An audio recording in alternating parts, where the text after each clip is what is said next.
Hey everybody, 8-Bit to the Future here with some really big news today from Nintendo. Some of it was this morning and some from this evening. Three big stories I want to talk about. There is more things about the Mario movie moving forward, but there are three topics that I'm going to cover here in this video. The first one is about Switch sales surpassing lifetime Wii U sales, and that's in 10 months on the market. We're looking at 14.86 million units sold for the Nintendo Switch compared to 13.56 million units sold for the Wii U. The Wii U was released back in 2012, so we're looking at almost 6 years worth of data for that. The Nintendo Switch is just 10 months, so it has already surpassed the Wii U by 1 million units, which is crazy. And in terms of software, the Nintendo Switch is at 52.57 million units compared to the Wii U's 101 million units. So it is half of what the Wii U sold in terms of software, but it's still ridiculous that they sold that many games as well. And Nintendo also did release what the top sellers were on the system. Over 9 million units for Super Mario Odyssey, 7.33 for Mario Kart 8 Deluxe, 6.7 for The Legend of Zelda Breath of the Wild, Splatoon 2 at 4.91 million, 1-2 Switch at 1.88 million, and ARMS at 1.61, and there's also Xenoblade Chronicles 2 at 1.06 million. The biggest surprise here is probably Odyssey for me, because 9 million means about 66% of Switch owners bought Super Mario Odyssey, which is crazy because that game's only been out since the end of October. That it's surpassing Zelda by like 2.5 million units, and Zelda came out at launch is crazy. And Mario Kart 8 Deluxe sold 7.33. That means half of Switch owners own Mario Kart 8 Deluxe. And even though the Wii U didn't sell well, I believe it still sold about 7 million copies on the Wii U. So about more than 50% of people owned it on the Wii U. So to see it doing so well on the Switch as well is amazing. And it's great to see, like we already knew that Splatoon 2, 1-2 Switch was a big success. ARMS at 1.61 million is really great. Almost a 2 million seller.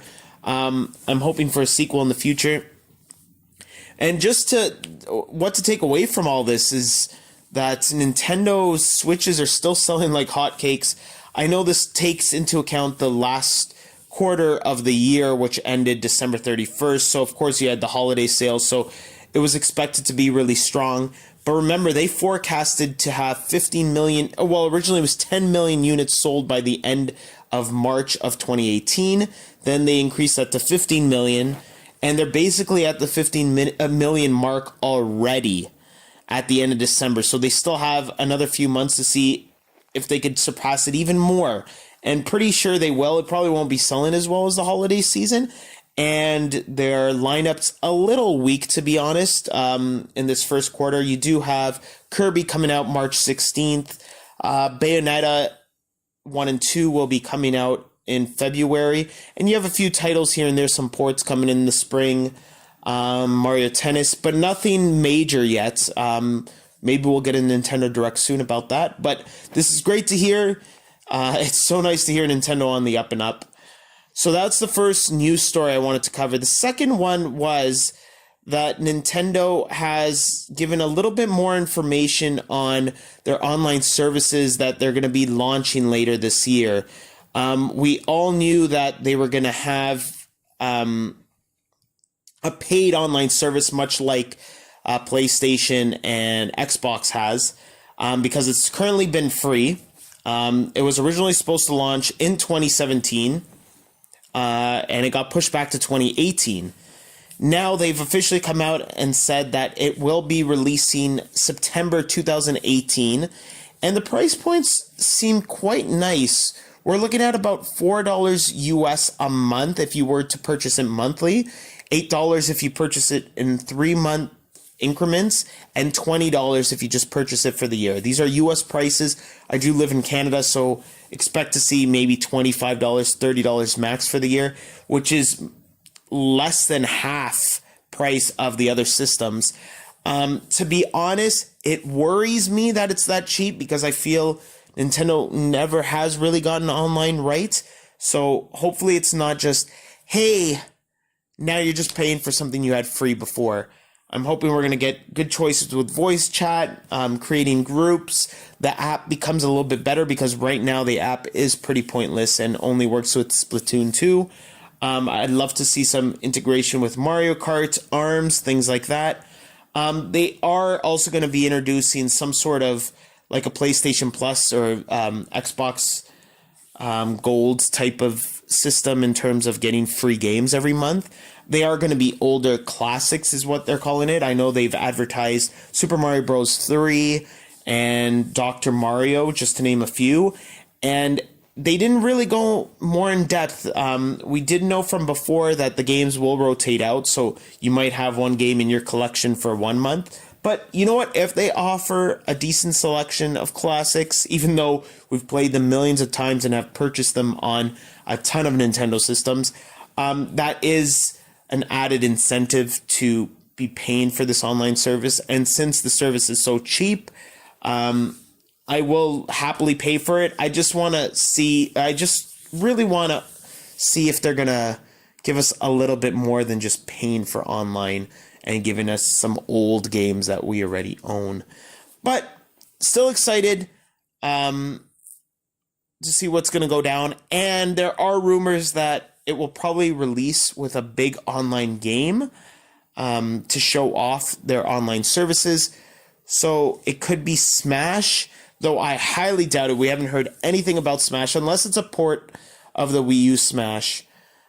I don't see that happening. It could be Animal Crossing because I know that also has a lot of online features, some of the other editions of Animal Crossing. Or it could be a brand new IP or something else that I can't think of right now. Maybe Pikmin 4 will have some online play, anything like that. But we'll just have to wait and see when they're going to release a little bit more information. At least we do have a timeline that it is September of 2018, and who knows, that can still get pushed back some more. The third story I want to talk about is Mario Kart Tour, which is a mobile application coming out to, you guessed it, mobile phones. This one's a real surprise to me. It's funny because Nintendo is touting it as a mobile application and not really a game. So I don't know if this is going to be more along the lines of Miitomo, rest in peace Miitomo, or if it will be more in the lines of their actual games, such as Animal Crossing, Pocket Camp, and Super Mario Run. They also didn't give any real details on a release date. All they said is it's releasing in the fiscal year ending in March 2019. So their fiscal year is starting on April 1st of this year, so that it could be anytime from April of this year to March of next year. But because they're saying by the end of March 2019, I am expecting this to be either by the end of this year or early next year. I don't expect it anytime sooner. I guess we will hear maybe more about this at a future Nintendo Direct or at E3. I'm going to be honest, I'm a little bit excited because I absolutely love Mario Kart, especially Mario Kart 8 and Mario Kart 8 Deluxe. The best Mario Kart games, hands down, probably one of the best multiplayer games ever made. I'm sure if this is a game, it's probably going to have like tilt functionality with your cell phone. It won't be as deep, of course, but that's okay. I understand that from a mobile game, it's probably going to be a free to play, or who knows, it might be more like Super Mario Run where you do actually pay up front. Or it could just be a companion app, but I feel like they would have said a little bit more if it was a companion app for Mario Kart 8 Deluxe, for example. Or this could be in lines if they were looking to basically get into the esports genre with Mario Kart. I would absolutely love if they did that. I wish Mario Kart got a little bit more love, basically, in the esports front. But right now, there's no actual official tournaments, nothing like that. But I am super excited about that. And all this news is pretty much good news, unless you don't consider paying for online good news. I guess that really isn't good news, but the price seems nice, and I am optimistic about what they're going to announce later on about it. And that's pretty much the news I'm going to cover here. Again, like I was saying, there was other news that they announced, such as the Mario movie moving forward. But those are the three big things I wanted to cover. And what is your take on all this stuff? Are you positive? You think it's not good, the whole online functionality that they're going with here, or Mario Kart Tour? Or you think sales, maybe this is too much too fast, and that Nintendo is going to just rest on their laurels now that they've done so well so they don't have to release stuff? I want to hear your take in the comment section below, and please make sure to subscribe for more future opinion videos and just videos in general about Nintendo and the gaming market. That's 8-Bit to the Future signing off.